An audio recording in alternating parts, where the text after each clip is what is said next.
চলতি আইপিএলে নজরকাড়া পারফরমেন্স করেই চলেছেন বাংলাদেশের কাটার মাস্টার মোস্তাফিজুর রহমান। দুর্দান্ত পারফর্ম করে মোস্তাফিজ আছেন সর্বোচ্চ উইকেট শিকারীর তালিকায়। চেন্নাইয়ের হয়ে ফিজের এমন নজরকাড়া বোলিংয়ে মুগ্ধ হয়েছে ভারতীয়রা। এমনকি ভারতীয় ক্রিকেট বিশ্লেষকরাও মোস্তাফিজের প্রশংসা করতে বাধ্য হচ্ছে। এদিকে আগামী 1 মে পর্যন্ত বিসিবির কাছ থেকে আইপিএল খেলার এনওসি পেয়েছেন কাটার মাস্টার ফিজ, যে ব্যাপারটি মোটেও পছন্দ হয়নি ভারতের জনপ্রিয় ধারাভাষ্যকার ও ক্রিকেট বিশ্লেষক আকাশ চোপড়া। বিসিবির এমন উদ্ভট সিদ্ধান্তের সমালোচনা করে মোস্তাফিজকে আইপিএল খেলার অনুমতি দেওয়ার জন্য আকুতি জানান আকাশ চোপড়া। জিম্বাবুয়ের বিপক্ষে সিরিজ থাকার কারণে মোস্তাফিজকে দেশে ফিরিয়ে নিয়ে আসছে বিসিবি। ব্যাপারটি নিয়ে বিরক্ত প্রকাশ করেছেন আকাশ চোপড়া। নিজের ইউটিউব চ্যানেলে মোস্তাফিজকে নিয়ে কথা বলতে গিয়ে আকাশ চোপড়া বলেন, চেন্নাইয়ের হয়ে আর খেলতে পারবেন না মোস্তাফিজ।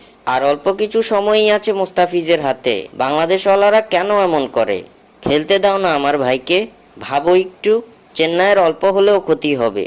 এ সময় জালাল ইউনুসের করা মন্তব্যেরও কড়া ভাষায় সমালোচনা করেছেন আকাশ চোপড়া। বিসিবির অপারেশনস কমিটির চেয়ারম্যান জালাল ইউনুস বলেছিলেন, আইপিএল থেকে মুস্তাফিজের শেখার কিছু নেই। বিসিবি তার ওয়ার্কলোড ম্যানেজ করতে চায়। তবে আকাশ চান মুস্তাফিজ ভালো করছে, তাকে ভালো করতে দেওয়া হোক। এ সময় আকাশ বলেন, বাংলাদেশ বলছে আইপিএলে খেলে কোনো ফায়দা হবে না মুস্তাফিজের। খেলে কি পাচ্ছে? ওয়ার্কলোড ম্যানেজ হচ্ছে না। তারা ফিজকে ফেরত নিতে চায়। ডাকলে ডাকেন। তবে বাংলাদেশ অনেকবার এমনটা করেছে। আমি বলি কি, এমনটা করবেন না। বিশ্বকাপের অনেক সময় আছে। ভারতের খেলোয়াড়রাও যাবে। আমি একটু স্বার্থপর, তাও ভাবি বাংলাদেশ কেন এমন করে।